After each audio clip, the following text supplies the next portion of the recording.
Hello. I've recently discovered a program called Monster Mash 3D that allows me to make these little funny monsters that like the one you just saw. And here's another one that I made recently. And I just wanted to capture some things that I have learned in the process of doing this, because some of this is not totally easy. This one, for example, has a transparent background, and so that is not natively exported from the Monster Mash 3D program. So I had to figure out how to import it into Davinci Resolve and make it a transparent background. That way I can overlay it over some other video.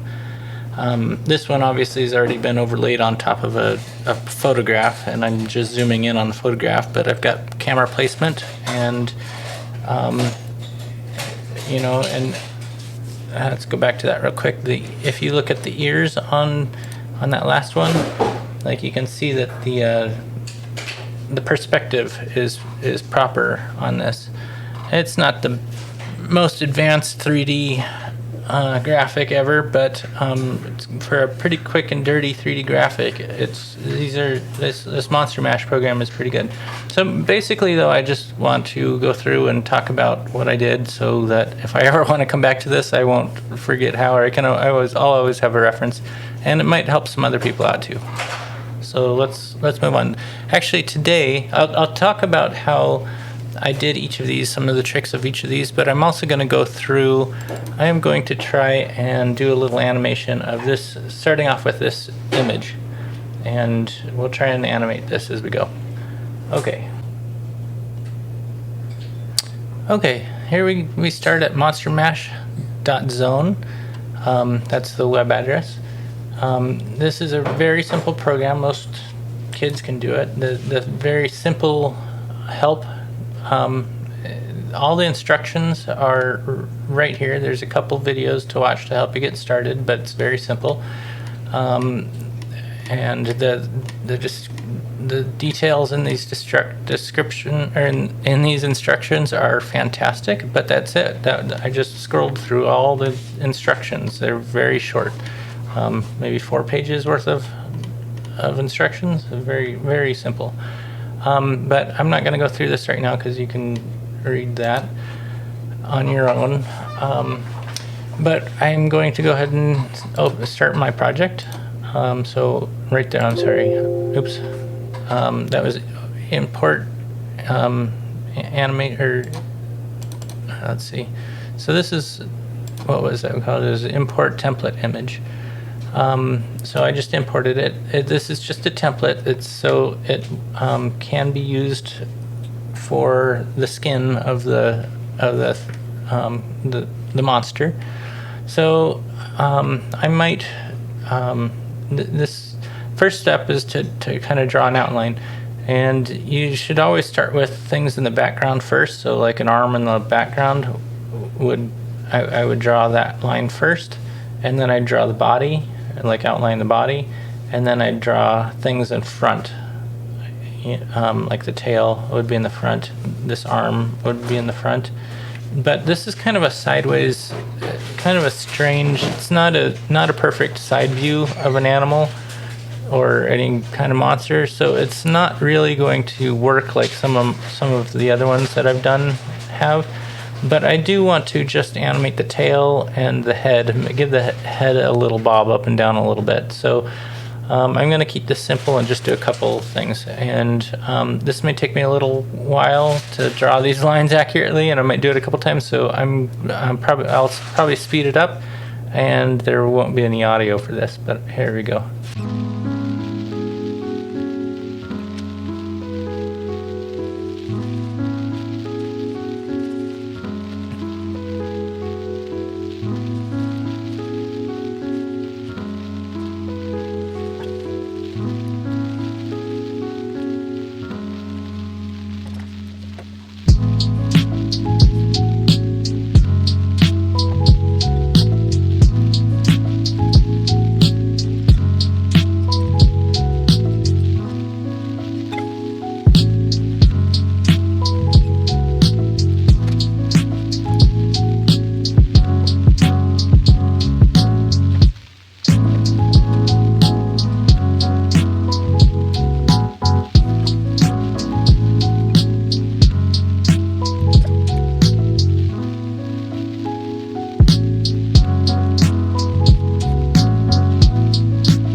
Okay, there we go. Now it's hooked up. I mean, it's not perfect, but it'll work.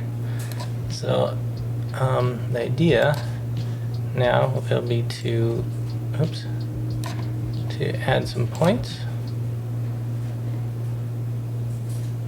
Oh, can I do this?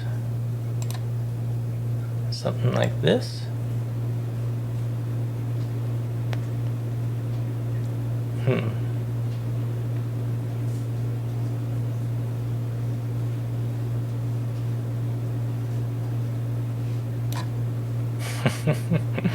Okay, but okay, so here you can kind of get a sense of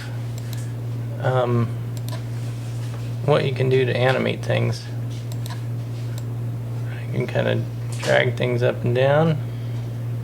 You can kind of get a feeling for how things are going to move. You can move these flowers around a little bit. So maybe we want to pin this flower here and wiggle this around so that it's like blowing in the wind a little. Bring it up to his nose. I don't know what we're going to do yet. It'll take me some more time to figure this out, but I wanted to see how the tail was going to move.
Okay, here you can see we've got a number of pins kind of holding these points in place. We've got a couple of animation lines that move the head around, move this flower around, move the tail around, and they're just in a loop. We can turn those pins off so that you can see it better. You can also kind of fly around this animation so you can see it from different angles. It looks kind of funny from different sides, but this is the only side we really care about right now, so that's what we're focusing on. Okay, I'm going to reset the view there. And now let's export it. I'm going to save the project first. Where do I have it? Videos.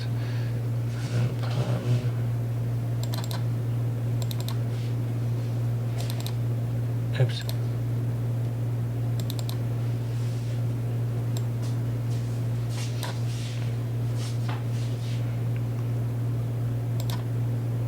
Okay, so we're going to save it. Now we're going to save.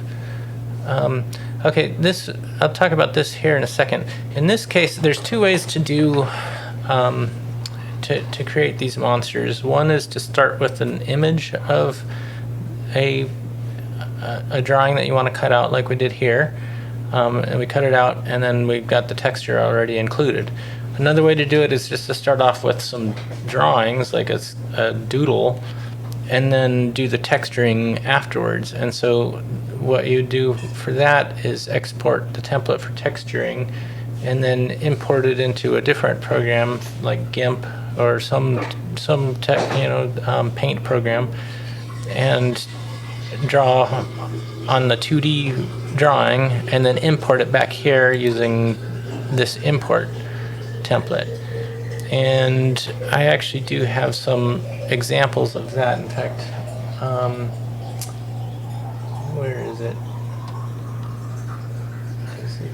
Is it? Oh, here it is. So this, my weird kangaroo mouse drawing is kind of like this. I actually the template that it exports is just these lines. So the first thing I did was import it into GIMP, and then lifted these lines by color. I selected. It was all just one image of just these lines on white, and I used this tool right here to select by color. And so I clicked on the line, and then once you click on the line and it's selected, you can right click on it and you go to select float. And then once it'll float it to a new layer, and then you come over here to the new layer that it is, you right click on that, and I don't have it up right now, but okay, so for example, let's just do it with this layer. I'm not going to use the paint tool, but you could, well, I guess you could. You can use this select tool, and instead of selecting this, you would select the line, and then it selects it by color there. You can adjust the threshold with using this over here. So yeah, you can experiment with that. But then once you have it selected, which is indicated by these lines, then you can select float, and it puts it onto a new layer like this over here. And then from here you right click on that and you go to new layer. And then so that just put it on a whole new layer, which now this old layer is just empty in this case.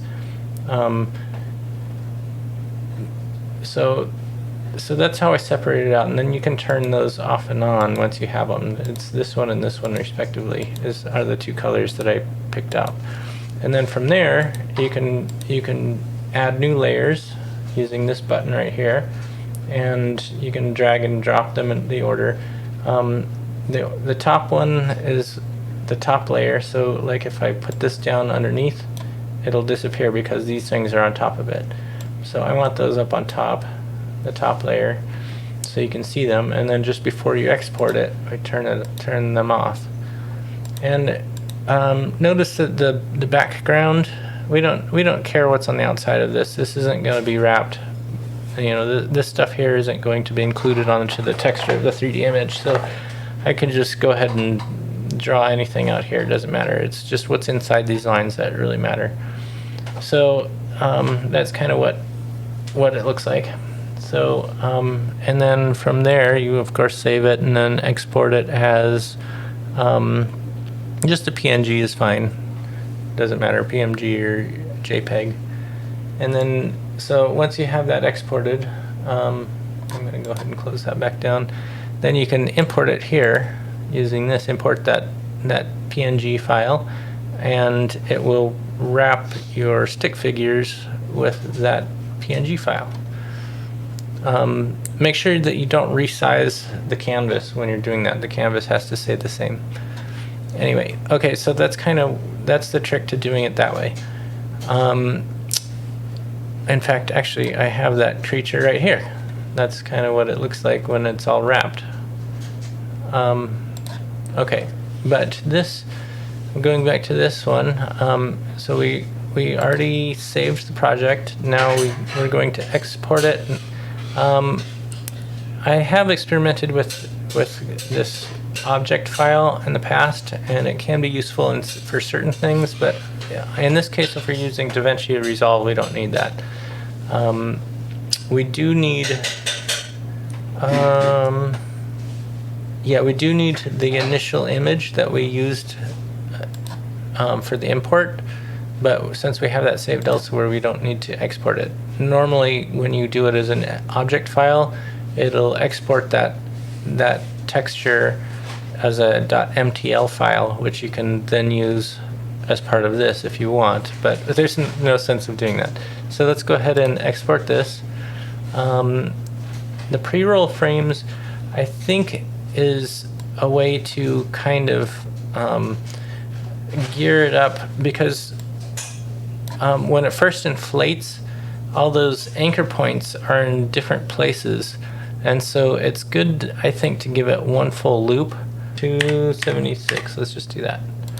Okay, full quality, and I don't know if we need this, but I used it last time and it didn't seem to do anything to me. Save. Okay. Okay, one thing I wanted to talk about real quick is in here, in the other settings over here, we can do an armpit stitching, which I didn't do this time, and it could crash sometimes, so it's important that we save things first. But let's go ahead and do it and see what the difference is.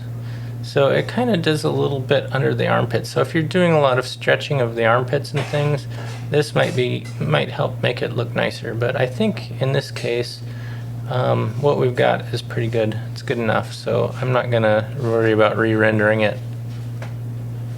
Yeah, see how even it's kind of covering the tail is a little bit covered right here. So yeah, I don't like this one quite as much anyway.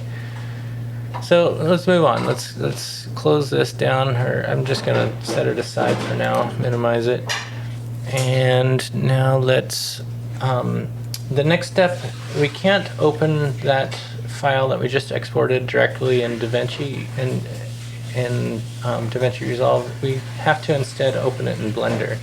So here's Blender. This is with the previous drawing that I did, and we'll get to this point in a second. But I just kind of wanted to show you briefly what it looks like. So there's one full cycle right there, but I wanted multiple cycles, so I copied all these. Let me see if I can zoom in here. Oh, there we go. Okay, now it's working for some reason. Okay, so if we zoom really far in on this, you can see each frame that is there. And actually, that first sequence, this sequence, the whole circle, or the whole loop, is only 94 frames. So so right there, this was what was originally imported, and I just grabbed, I just grabbed those first 94 and used Control-C, Control-V to copy and paste them. And then once I pasted them, I had to kind of slide them over. But then I'd move this to the next section, I'd paste them, move them to the next section and paste them. So that's how I got, right now I've got 8 loops right here. And the reason I wanted multiple loops here is because a little more difficult to do that in Davinci Resolve without exporting it and then, you know, as a video, and then importing it again, and then, you know, stacking it up on top of each other. This I wanted to keep the 3D image intact, and so this allows me to export it all the way to the 750th frame in 8 cycles, and then import that whole looped cycle animation into Davinci Resolve. But so we'll do that here in a second. But let's go ahead, and I'm going to save this just real quick. We want Blender, so here we go. So let's open Blender, fresh, and let's go ahead and import an alembic. Oh, no, not an alembic. This is how we exported it from Monster Mash. So we want to import one of these. And there we go. Okay, so now there's our fox. We can kind of rotate this around using that. This is the camera over here. I don't really care about that camera. There's an initial box that is just part of the default of a new project. I'm just going to delete that using the delete key after selecting it. And notice how it's all white right now. This is kind of annoying at first. There's a couple things that we have to do just so that we can get to it. Up here there's a bunch of tabs. These are different tabs for doing different things in Blender. But we want to go to this animation tab. Let's go ahead and rotate this back around again so we can see it. We want also to be able to see the different shading. So let's go ahead, and this here are the different kinds of shading things that you can see. And so that's either one of these is just fine. We'll leave it there for now. We can see kind of how it's going to look. Okay, and then same thing over here if we want. This is the actual output view that the camera sees, but I don't think we need that right now. What we do need is to see what the animation looks like.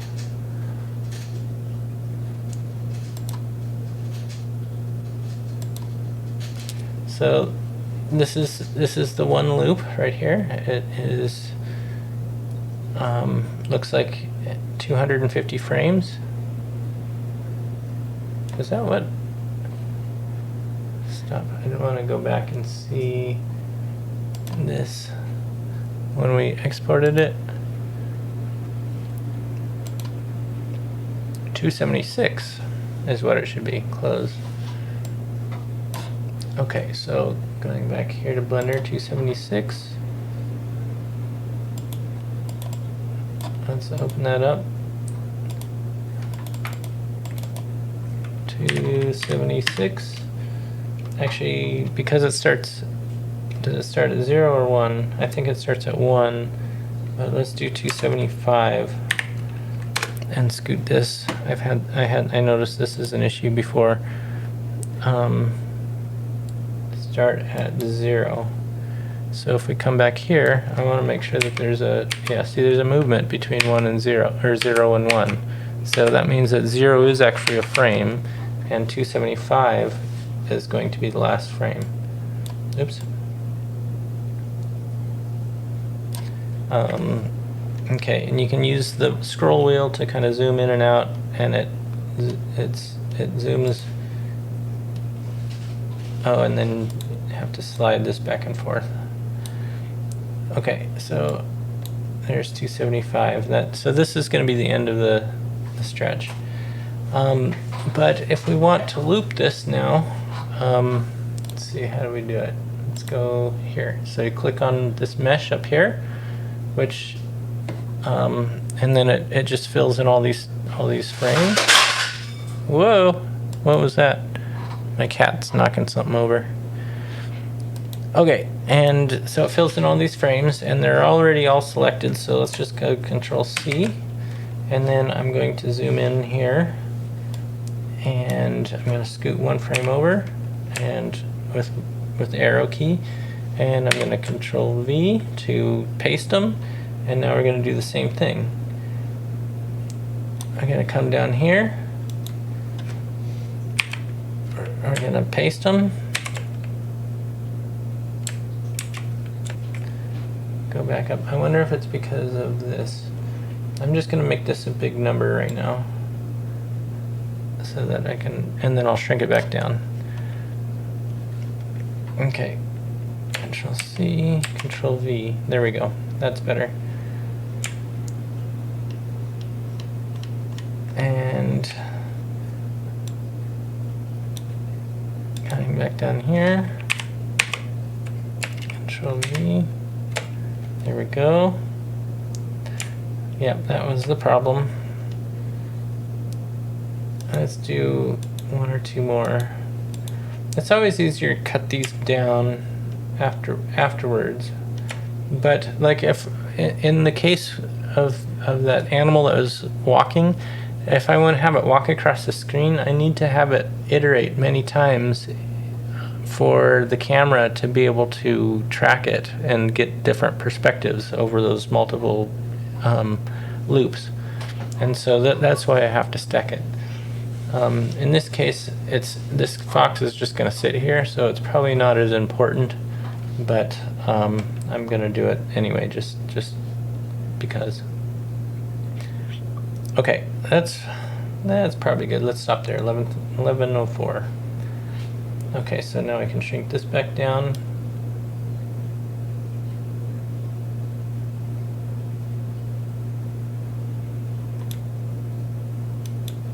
And there we go.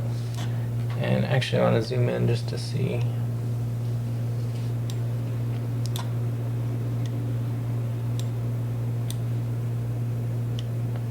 Actually, let's go 11:03. That works. So now, when we play this, it loops around, and it's going to loop multiple times. And there's one. Oh, now there's one.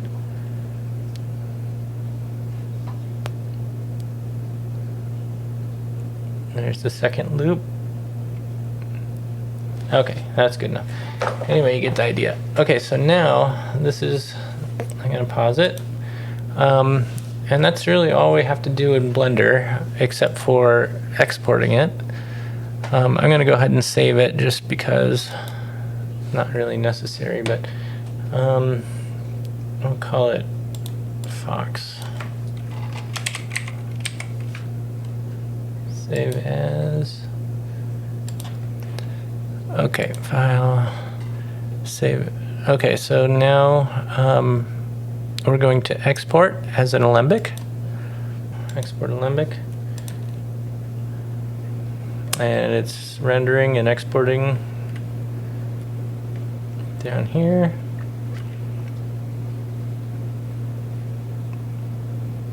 Okay, good. So now we can close this. I'm just going to minimize it for now. I'm going to minimize this. And now we go into Davinci Resolve. And so here is my previous one. I actually ended up with 3 tabs here, and I'll just show you real quick. Oh, well, the final one looks kind of like this. I'll just play it. So that's what we saw already before.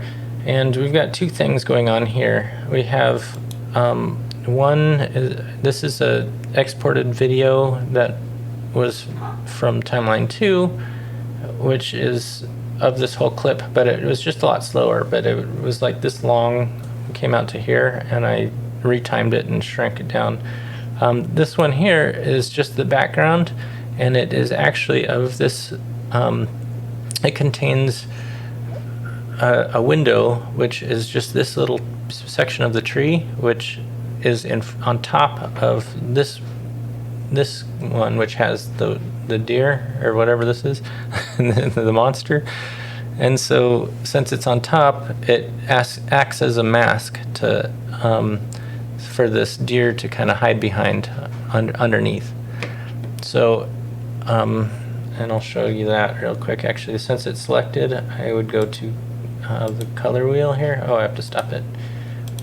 Color, and so there's the mask right there. I drew a little mask, and that is done by going to this little tool right here, which creates a window, and then we use this little tool here to pick 4 points, or as many points as you want, and then that becomes the window. And then you have to well, you don't have to, but I adjusted the inside of it. You can do either the inside or the outside, but I did the inside to give it a little fuzziness in between the inner box and the outer box, and that just gives a little bit of a fuzzy line as it walks past, so it's not a real abrupt edge, and that's fine. You can see it kind of up here. One other thing we had to do is right-click on this and do add alpha output, and that created a little dot over here in which you have to connect this this blue dot to this blue dot, and that will give the transparent background on this. So yeah, let's see, what else did we have to do here. Oh, in this case too, let's go back to edit. Let's go to a different timeline. We had, okay, so this here, you can see this one here is the mouse, and this is just the background. So we ended up creating a background, and then we created the monster on this one. And both of these are just separate videos. This particular video here was created from timeline 1, which I exported the video from, of just that monster walking across the screen with a transparent background, and I saved it as that, and then I imported it back into this tab, timeline 2, in which I could retime it, reanimate, adjust the time. So actually I think this one was where it was long and I shrunk it down. Okay, so, and then timeline 3 is where I added that overlap, you know, the window around this, and I did a zoom. So that's where the camera pans in on this corner a little bit. Okay, but timeline 1 is where all the work is done. And timeline 1 is the fusion composition, which I initially made by dragging a fusion composition over here, and then you go into fusion, and then you add these things, which I'll explain how that works in a second. But essentially, if you come into Fusion and you do an import alembic scene, and then you, as soon as you choose that alembic file that we saved before, it brings in these 3 boxes right here, and so these 3 boxes are bring in just the white image without the surface, without the texture on it. And so what we always have to do is create a merge 3D and a render 3D, and those are quickly added with using there's the merge 3D button, and here's the render 3D button. There's other ways to add those, but those are always right there. This is a nice little camera button that you can add. That's how you get this camera. And actually, you can, if you click on this, this is the camera view, and this one right here is this screen. And so that little button means that this is in that screen right now. I can do the same thing if I want. Or like this, for example, that's just the alembic, which if I zoom out, oh, I probably can't see it very easily. I'm not going to mess with that right now. But so that's the final output. I could easily also add these spotlights to the scene, but right now they are, let's put this right here. So you can see where the spotlights are. I initially had this creature over here and the spotlights were shining on them. But what I found is that the skin on these monsters is really flat, or it's like a ceramic material, and so it has a lot of specularity, and it's a lot of shininess, and it doesn't come out very well. So I don't actually use these spotlights. I don't want them. They just kind of muddy up the color of the monster. If I want those too, you have to go to Merge 3D, and oh, is that where it is? Maybe it's the camera. I thought it was Merge 3D. Oh, here it is. In the Render 3D, you would enable the lighting, and that's where those spotlights would take in effect, and it just totally changes what this creature looks like if you have that lighting on. So I leave that disabled. What else? Okay, so we talked about these three. We talked about the camera. So the camera, so actually here we should be able to see the camera if I, okay, holding control and the scroll wheel kind of zooms out, and then the scroll wheel by itself without the control buttons goes up and down. But here you can drag the camera around, but I don't really want to do that. I like having the camera fixed. Camera settings are over here. You can change the rotation and the position of it this way also, and the width of it. So I think this is where the angle view is, right here under controls. But this is how you would transform it. And let's see what else. Okay, so once we had that kind of set up, we also brought in two pieces of media. The background. This one is the background. Oh, okay, that's right. I'm sorry.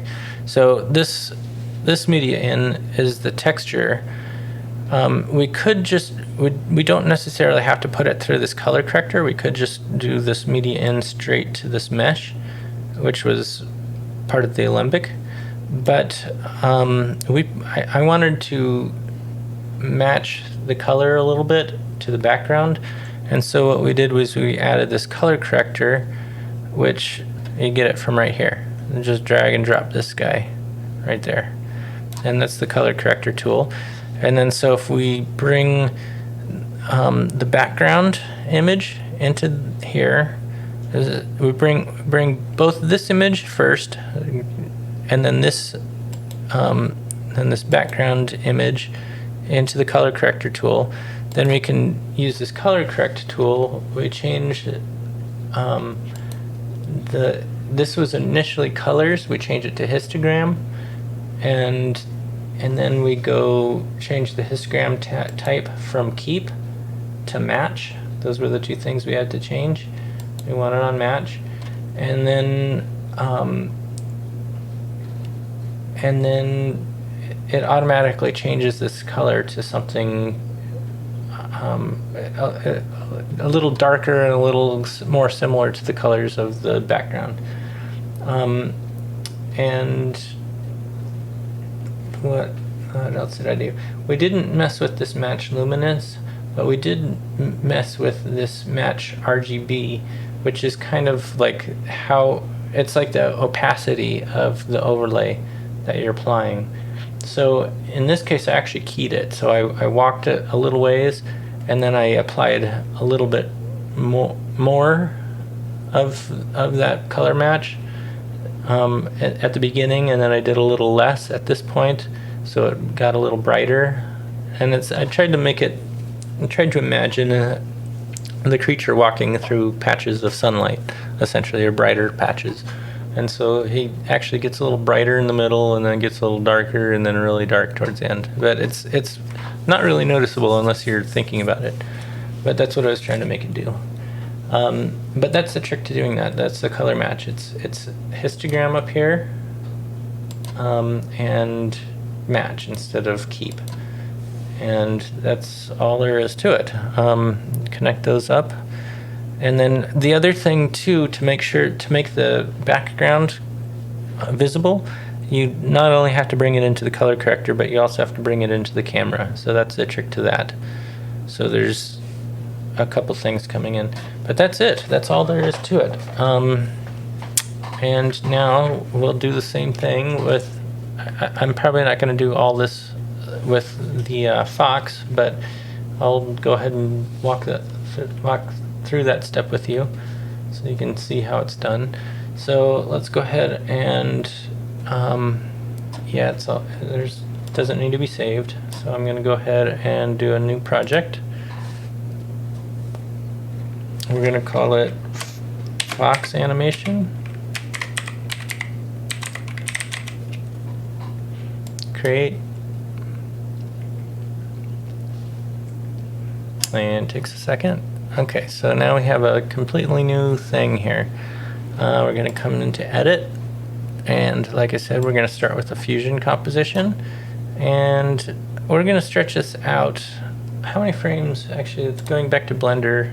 How many frames was it? 1103. Okay, so going back to Resolve, we'll type in plus 1103. Oops, right here. Plus 3. And so that moves it over to how long it should be, I believe.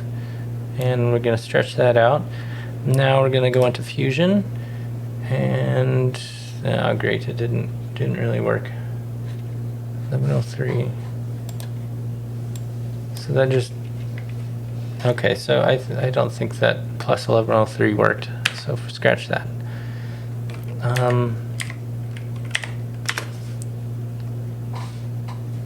Okay, so I think we need to come in here and let's just stretch this out a ways for now.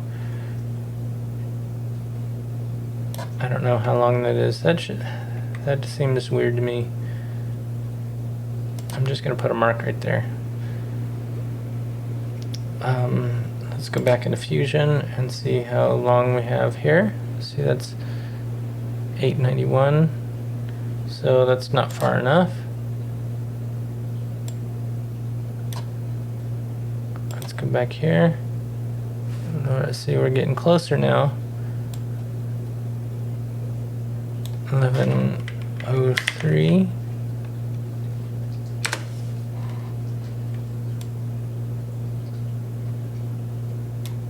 Okay, so now I just moved the frame to 1103, which is indicated here. So if we come back here, this marker is in, or I mean the cut line is right at 1103. So I'm going to bring that back there. Okay, so now we've got this fusion composition is exactly the right length now. You don't have to do it right now like that, but I just think it's a little bit easier. So let's go back to Fusion. I'm going to scoot this over to the end because it's always at the end. Now we're going to import an alembic scene. Okay, so here's the alembic. I'm going to open that. And we don't need the cameras, you know, in case we set up the cameras in Blender. We could keep those if we wanted to, but I didn't mess with those, so I'm gonna not bring those in. But we'll bring everything else in, that's fine.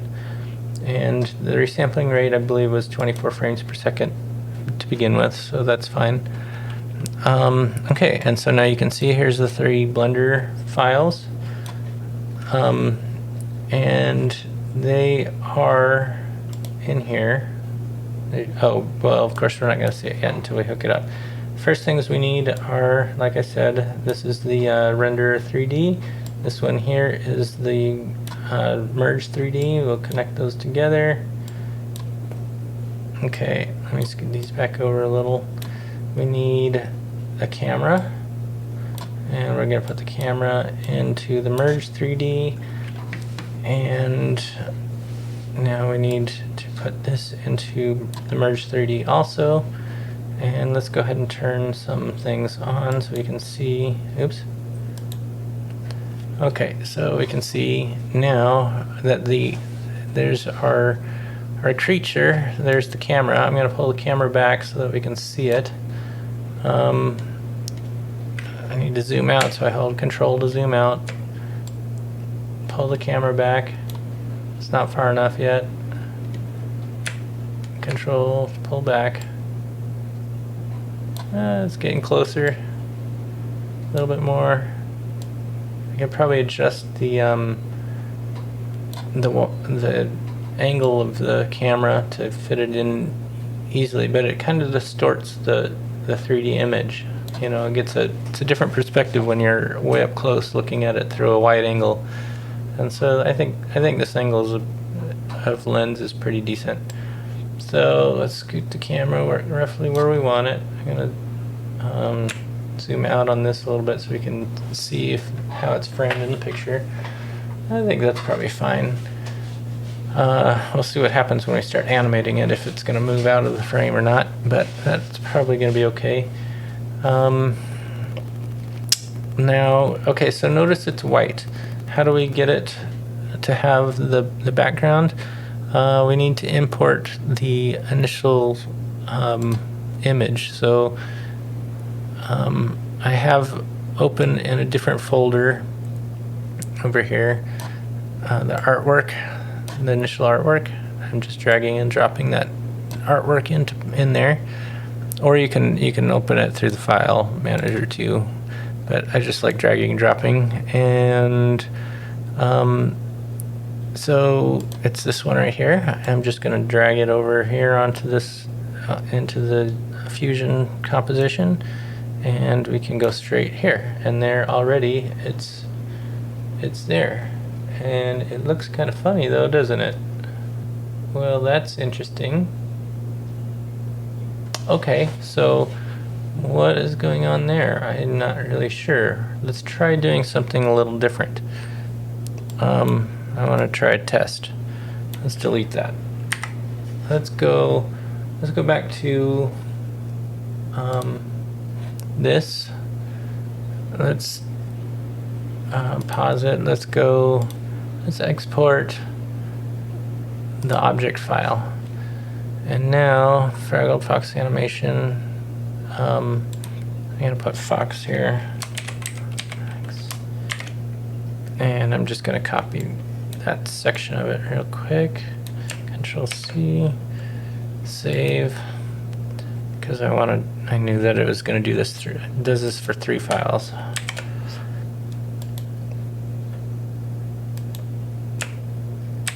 Okay, save. So one of those should be the right one. Should be the texture that we need.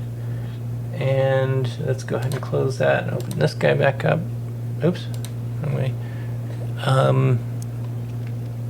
And now coming back to that folder, I'm going to drag and drop. I think the PNG might work, but I'm going to try the material first and see what happens. Oh, didn't even work. Has to be the PNG apparently. Okay. And now I'm going to drag the PNG over here, and let's see how that works. That's a lot better. So I guess we do have to have that. We can't just use the original. That is interesting. Okay. So that's important. Going back to the exporting of back here, we need to go ahead and export this and save not just the object, but we need the PNG. It saves 3 files, and we need that PNG. So I'm going to cancel that. Cancel. There, that was that one. Okay.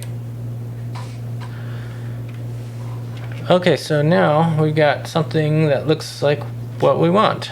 And if we play it, you can see that it's doing roughly what we want. And we can also see that the background is transparent. That is what we want as well.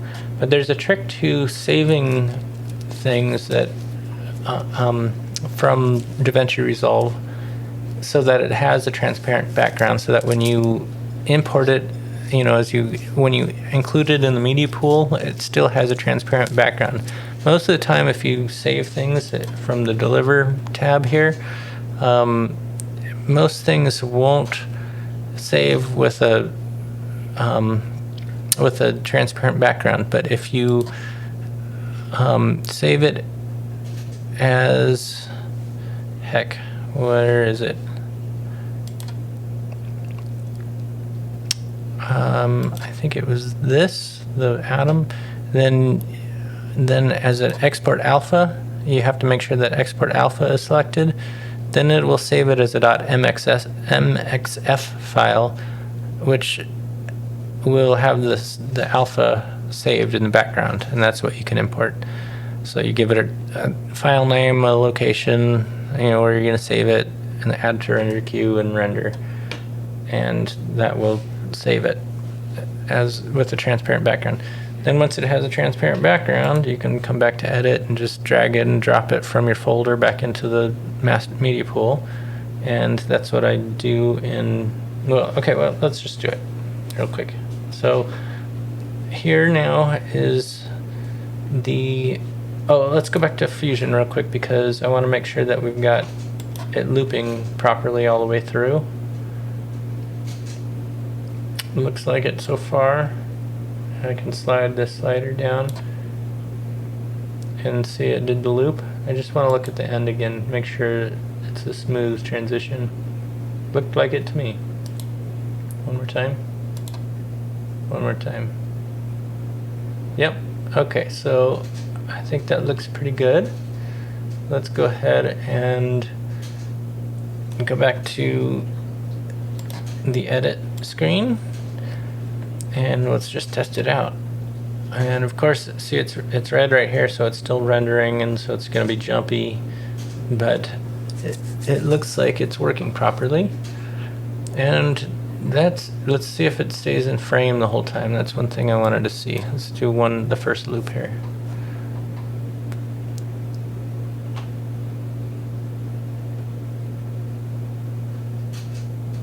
Yep. Okay, so that's exactly what I wanted for this animation. Okay, and now I'm going to go ahead and stop it, and I'm going to go ahead and save it as, like I was saying here, as a transparent background. Okay, so Fox and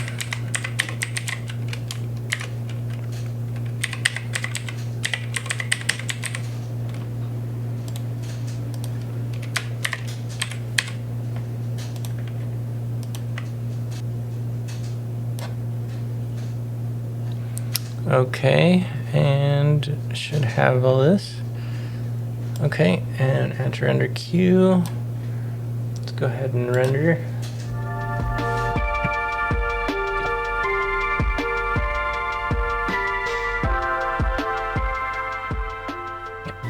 All right, it's done. Let's go ahead and come back here. Now I'm going to go ahead and add a second tab so we can do some new things. You do that by clicking here and then turning this tabs on, and then the tab bar is on, and then we can add a new tab.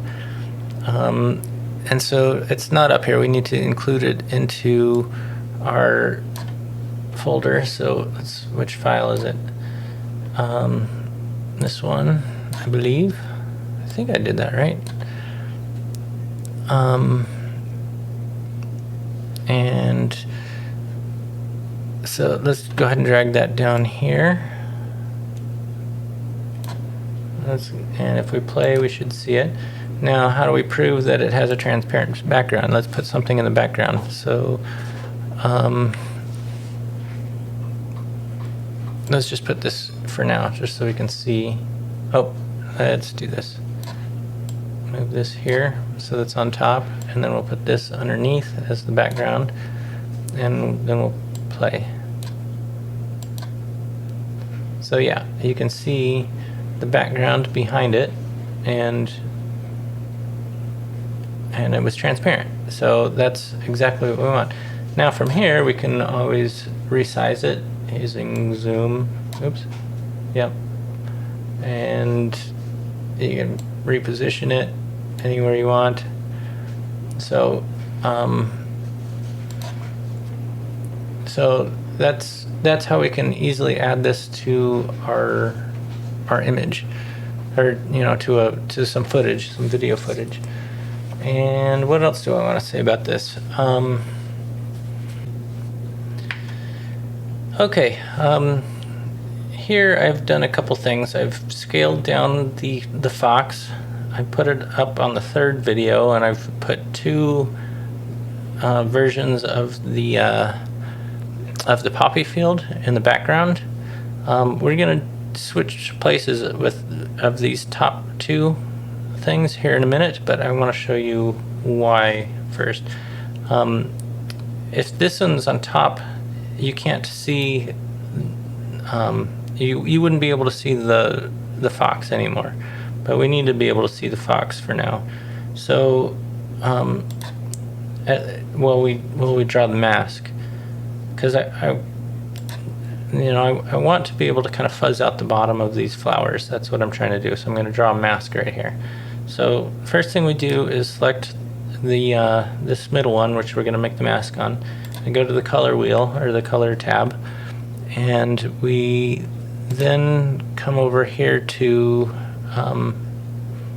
we've got the second one selected here. You can see that, and we come over here.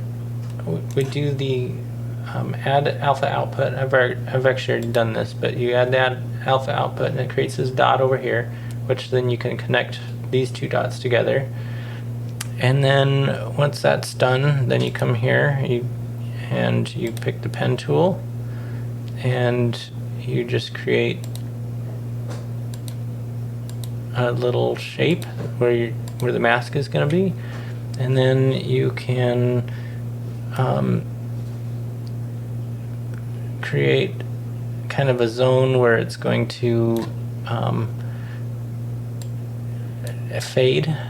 So it'll fade from this point to this point, and then it turns black after that. So let's scoot this out just a little bit more, and I think that's probably going to be good. We'll take a look here in a second, but I think that's actually, let's make these two a little more level. Okay, and might as well drag this down so it's not too close, so we can see what we're doing.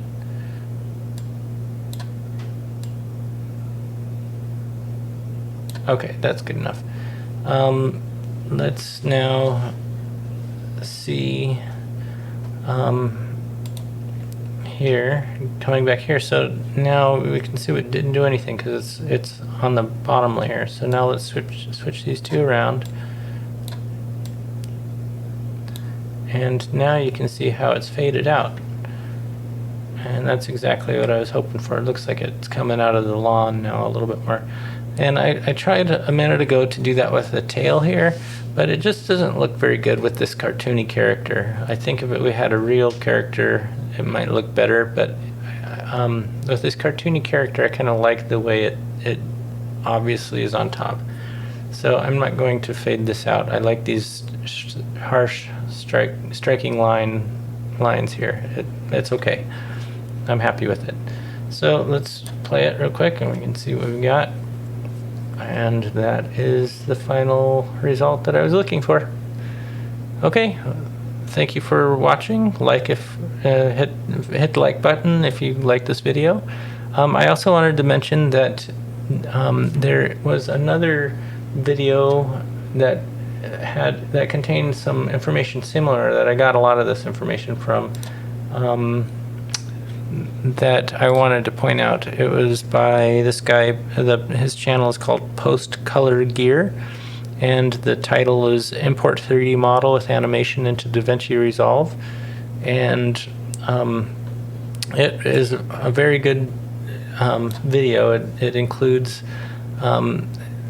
something very similar, except the background that he uses is actually a video that rotates. So I don't want to play too much of this clip, but you can see, well, you can't see, but there's a rotation of this camera as it walks around this tree stump. And so it shows how to match the animation with the background of the moving trees. And there's a lot of good tips. This guy is a professional and he knows what he's doing, and I recommend checking that out if this is helpful to you. Okay, that's all I wanted to say. Like and have a good day. Take care.